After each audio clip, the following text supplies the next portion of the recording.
Hello, welcome to my tutorial on subtracting decimals. Subtracting decimals is very similar to adding decimals in the fact that the main rule is to line up your decimals. Let's go ahead and get started. Alright, we have 2 3/10 minus 1 9/100. The first thing we're going to do is we're going to put our decimal points lined up on one line, and then we're going to fit in our number around 2 3/10, 1 9/100.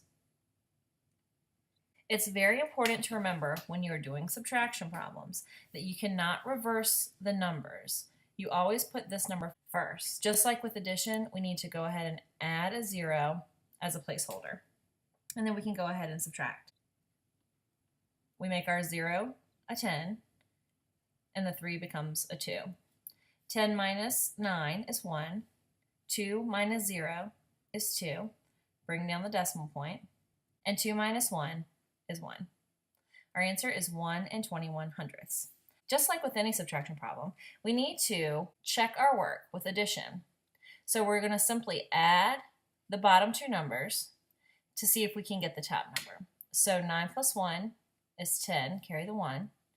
1 and 2 is 3, bring down the decimal, and 1 and 1 is 2. So we get 2 30/100 just like we have at the top. Let's go ahead and do another problem. 13 4/10 minus 5. So the same rules apply. If we have a whole number, we know that our decimal goes behind it. So when we go to line up our numbers, we have 13 4/10 minus 5. So we need to put our 5 right under that 3, and we need to add a 0 as a placeholder. 4 minus 0 is 4. Bring down your decimal point. 3 minus 5, you can't do it, so you make it 13. And 13 minus 5 is 8. So we have 8 4/10. Just to be sure, we need to check. We're going to add our bottom two numbers to try to get the top. 0 and 4 is 4. Bring our decimal right down. And 5 plus 8 is 13. So that does give us our top number. That means we did it correctly. Let's wrap up with one more example. In this problem, I'm going to show you what to do, and then I'm going to show you a common mistake that a lot of students make.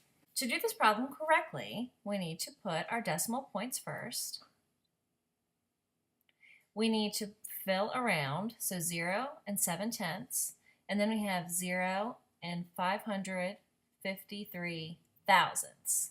These numbers definitely look like this one's bigger, but when we add our zeros as placeholders, we see that 700 is bigger than 553. So we're going to go ahead and subtract.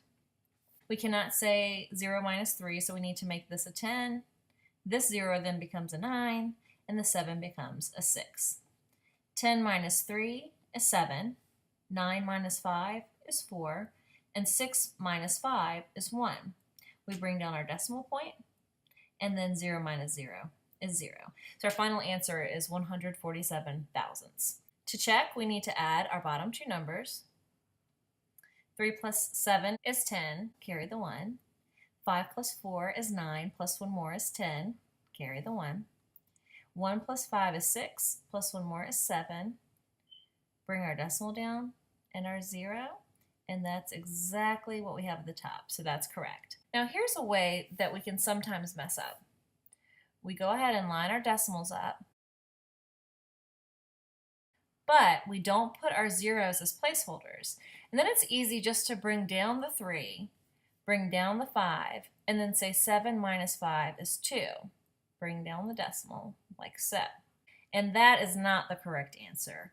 This is to show you how important it is to have your zeros as placeholders. If we went ahead and added this back up to check it, we would get 6, 10, carry the 1, 8, and that does not match up with our top number. So if you happen to get something way off, make sure you have your zeros as placeholders. Let's go ahead and review the rules, and then I'll give you some practice. All right, let's go over our rules for subtracting decimals. First, line up the decimals, just like in adding. Number 2, never switch the order of a problem, and that goes for any subtraction problem. Number 3, add your zeros as placeholders. We just saw in that last problem how that can really mess you up if you don't do that. And number 4, just like with any subtraction problem, you need to check your work. It takes just a couple seconds to make sure you're right. Let's go ahead and do some practice. Go ahead and pause your video, work out your problems, and then play to see if you got the right answer. And here are your answers. I hope you got them right, and I hope that you enjoyed this video tutorial. I'll see you next time.